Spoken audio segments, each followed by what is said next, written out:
Hi friends. இப்போ நம்ம பார்க்க போகிறது இன்றைக்கி பொதறிவு பார்க்க போகிறோம். டே கிளாஸ் பொதறிவு கிளாஸ் நம்ம தான் ஃபஸ்ட்டாக ஸ்டார்ட் பண்ணுறோம் எல்லாருக்குமே. இதில் இப்போ புதுசாக ஜாயின் பண்ணாக்கள் ஏற்கனவே பழைய ஆக்கள் எல்லாருமே இருப்பீங்க.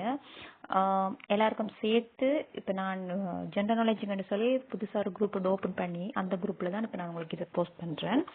எல்லாரும் இல்லை 3 குரூப்ஸ் இருக்குது. நான் குறிப்பிட்ட 5 பேர் அப்படித்தான் நீங்கள் ஐக்யூக்கு ஒரு குரூப்ல இருக்கிறீங்க. தனியாக போஸ்ட் பண்ணிட்டு இருக்கோமே, அதுக்காக தான் நான் இது ஒரு 3-4 குரூப் ஆக்கி போட்டு அதுக்கு நான் ஃபுல்லாக போடுறேன். இதை கேட்டு பாருங்க சரியா. இப்போ ஜென்ரல் நாலேஜ் இதுக்கு மேலே நம்ம ஸ்டார்ட் பண்ணலாம். ஐக்யூ கிளாஸ் இதுக்கு மேலே போயிட்டு போய்க்கணும் 3-4 செக்ஷனுக்கிட்ட போயிட்டு நினைக்கிறேன். ஜென்ரல் நாலேஜ் இப்போ இதுதான் ஃபர்ஸ்ட் கிளாஸ். இப்போ நான் இதில் உங்களுக்கு மென்ஷன் இப்போ கூட மென்ஷன் பண்ணுறது இப்போ டீச்சிங் எக்ஸாம் வருகுது என்ற ஒரு ரீசனுக்காக கூடுதலாக நான் அந்த கல்வி சம்பந்தப்பட்ட ஜென்ரல் நாலேஜ் தான் நான் உங்களுக்கு தரத்துக்கு பார்க்குறேன். என்ன பொறுத்த வரைக்கும் உங்களுக்கு மேக்சிமம் ஒரு 1000 கல்வி சம்பந்தமாக தரணும் நினைச்சு தான் நான் ட்ரை பண்ணி கொண்டிருக்கிறேன். ஃபுல்லாக அவ்வளவத்தையும் ஒரே நாளில் உங்களுக்கு எக்ஸ்பிளைன் பண்ணவும் இயலாது. மற்றது நான் உங்களுக்கு ஜென்ரல் நாலேஜ் இப்போ நாளைக்கு விடையத்தந்து அப்படி இப்படிலாம் சொல்லலை.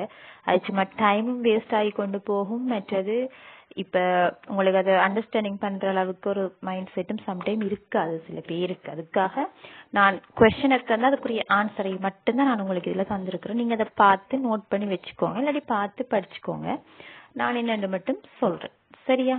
உங்களுக்கு ஓகே தானே? அதை நான் உங்களுக்கு ஒரு வீடியோ ஸ்கிரிப்பாகவே நான் போடுறேன். கொஞ்சம் கொஞ்சமாக தான் போடுவேன். ஒரு நாளைக்கு ஒரு 10 கேள்வி 11 கேள்வி இந்த மாதிரி 10 அப்படித்தான் நான் உங்களுக்கு மென்ஷன் பண்ணுவேன். கணக்க தேவைன்னு சொன்னால் கணக்க போடலாம், பார்ப்போம். போட்டால் என்னன்னு சொன்னால் உங்களுக்கும் லென்த் ஆகும், வீடியோ லென்த் ஆகும், பார்க்குறவங்களுக்கும் போர் ஆகும் சம்டைம்.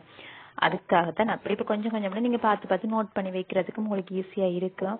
இப்போ நம்ம ஒரு 1000-1500 கொஷின் பார்க்குற டைமில் மேக்சிமம் அதுக்குள்ள இருந்தால் எப்படியோ ஒரு ஜென்ரல் நாலேஜ் வரப்போகுது. அதை தாண்டி வாரத்துக்குரிய சான்ஸ் இல்லை, இது நம்ம நினைக்கிறோம். கடவுளும் நினைக்கணும். பார்ப்போம், இது நம்மளால முடிஞ்சது சரியா. ட்ரை பண்ணுவோம் சரியா. சரி, ஓகே.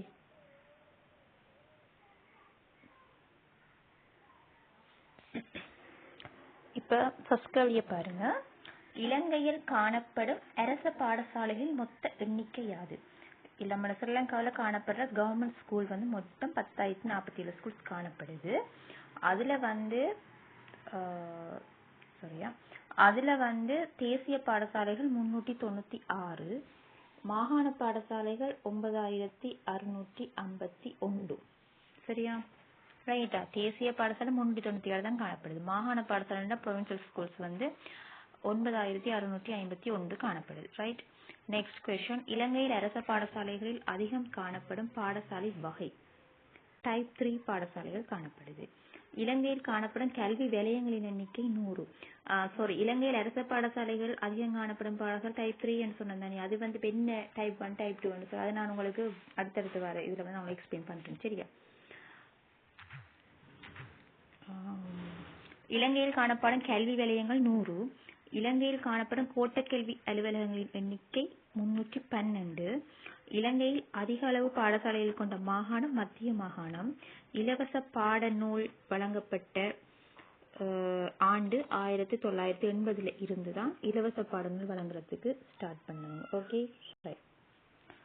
இலவச சீருடைக்கு பதிலாக பண வவுச்சர்ஸ் வழங்கும் முறை நடைமுறைக்கு வந்த ஆண்டு 2015 ஆண்டு. இலங்கையில் இலவச கல்வி திட்டம் அமலுக்கு வந்த ஆண்டு 1945 சரி. அடுத்தது. இலங்கையில் தேசிய பாடசாலைகள் உருவாக்கப்பட்ட ஆண்டு 1987. தேசிய பாடசாலை நேஷனல் ஸ்கூல்ஸ். ஓகே. தேசிய கல்வி ஆணைக்குழு உருவாக்கப்பட்ட ஆண்டு மற்றும் தேசிய கல்வி நிர்வாகமும் உருவாக்கப்பட்ட ஆண்டு. கல்வி ஆணைக்குழுவும் கல்வி நிர்வாகம் உருவாக்கப்பட்ட ஆண்டு 1986. ஓகே. ரைட். நெக்ஸ்ட். கற்றல் ஊக்கம் மோட்டிவேஷன் என்பதில் பரிசுகள் மற்றும் தண்டனைகள் எவ்வகை ஊக்கத்தை சார்ந்தவை? அதாவது உங்களை ஸ்டடி பண்றதுக்கு நம்மளை ஊக்கப்படுத்துறாங்க. அதுக்கு நமக்கு சொல்லுவாங்க, இப்போ நீங்க இதுல மார்க்ஸ் எடுத்தவங்களுக்கு பிரைஸ் தருவோம், இப்போ நீ இதுல குறை எடுத்தவனுக்கு இதுக்கு பனிஷ்மெண்ட் இருக்கு அப்படி சொல்றதுக்கு தனி. இதை உங்களுக்கு மாற்றியும் கேட்கலாம். சில என்ன சொல்கள் மாற்றப்படலாம். இருந்தும் இதான் ஒன்று. அது எவ்வகை ஊக்கத்துக்குள் அடங்கும்னா புற ஊக்கம் சரியா. அதான் கற்றல் ஊக்கம் சரியா. இதோட தொடரும். இன்றைக்கு 11 கேள்வி நான் உங்களுக்கு சொல்லியிருக்கிறேன். அடுத்த வீடியோவில் நான் இன்னும் ஒரு 10-20 கேள்வியோட உங்களுக்கு சொல்றேன் சரியா. ஓகேவா. இதை இன்றைக்கு ஸ்டடி பண்ணி கொள்ளுங்க. Okay, thank you. தொடருமா?